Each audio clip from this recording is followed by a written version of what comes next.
النهارده هقول لكم ازاي تعملوا سندوتشات الشاورما السوري في البيت وتطلع احلى من الجاهزه 100 مره.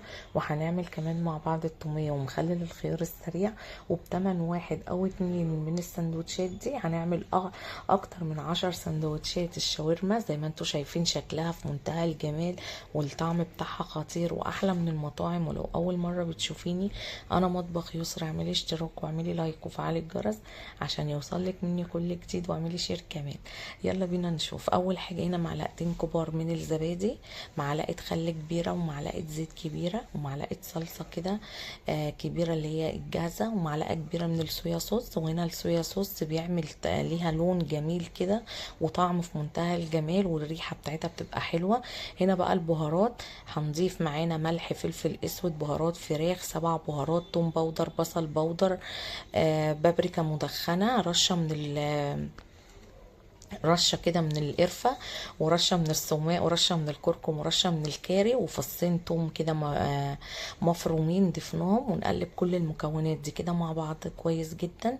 وبعد كده هنجيب بقى صدور البانيه متقطعه كده صغير زي الشاورما، واقلبها كويس جدا واسيبها تاخد كده من طعم التتبيله. وهنا بقى هنعمل مع بعض التوميه، كوب من الحليب البارد، وكوب من الميه البارده، ومعلقتين كبار من النشا، ونقلب كله كده على البارد.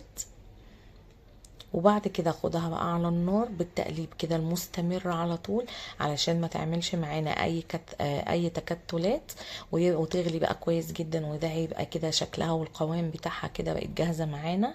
هسيبها بقى تبرد كده شويه، وهاخدها بعد ما تبرد احطها في الكبه او في الخلاط كل كده الكميه. وهنضيف عليها بقى معلقتين كبار من الزبادي، وهنضيف كمان 3 معالق كبار من الزيت، وهنضيف معلقتين كبار من المايونيز، وهنضيف معلقة خل كبيرة، وهنضيف ربع فنجان كده صغير من اللبن، وربع فنجان صغير من المية، وحوالي 3 او 4 فصوص كده من الثوم صغيرين، والملح طبعا نظبطه، ورشة كده من السكر، واضربها كويس جدا.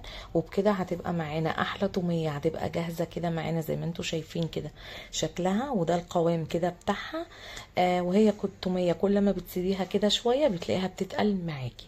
هنا بقى هنعمل مع بعض الخيار المخلل السريع. هنا انا كنت كده عامله 3 خيارات مقطعاهم كده، وحبيت ان اقطع واحده معاكم، اقطعها كده بالشكل ده زي ما انتم شايفينها.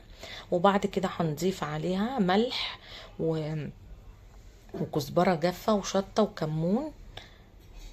وهنضيف كده توم، حوالي كده 3 فصوص من التوم مقطعين صغير، و3 معالق كبار من الخل، ومعلقتين كبار من الزيت، ونقلبهم كويس جدا.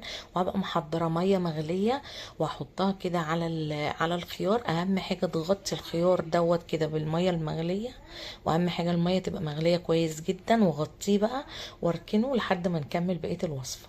هنا بقى معانا في طاسه كده على النار هنعمل مع بعض بقى الشاورما. الطاسه فيها زيت سخن، نزلت كده بحلقات من البصل، وبعد كده اديله تقلبتين واسيبه يدبل حاجه بسيطه جدا. وبعد كده انزل بقى بالشاورما كده زي ما انتم شايفين، وهقلبها كده مع البصل، وهسيبها بقى لحد ما تستوي.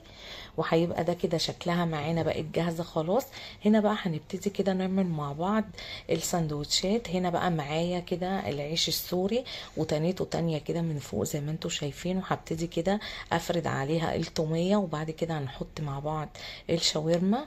وكنت محمره كمان هنا بطاطس. وبعد كده ما ضفت كده الشاورما، هحط بقى البطاطس كده من على الوش عليها. وبعد كده هنضيف بقى المخلل، كان طعمه خطير جميل قوي، هضيفه كده اهو. وبعد كده هنضيف بقى جبنه موتزاريلا من على الوش، وحابه اي اضافه ضيفيها، كاتشب، مايونيز، اي حاجه انت حباها تضيفيها. انا استكفيت بكده بس. وبعد كده هقفل بقى الساندوتش زي ما انتم شايفينه كده بنفس الشكل. وكده بقى جاهز معانا في طاسه بقى على النار او في الجريل كده فيها مسحه بسيطه كده من الزيت يسخن معايا. وانزل بقى بالساندوتشات كده تاخد لون من تحت، وبعد كده اقلبها الناحيه التانية هتاخد لون كمان.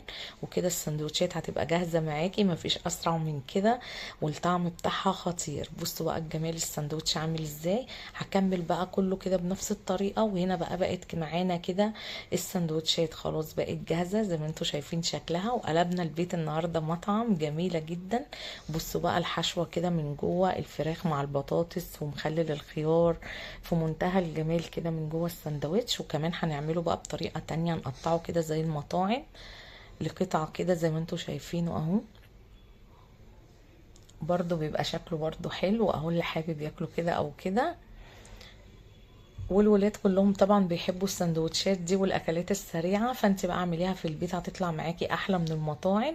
ولازم بقى تجربوا الطريقه وقولوا لي ايه رايكم. مع السلامه.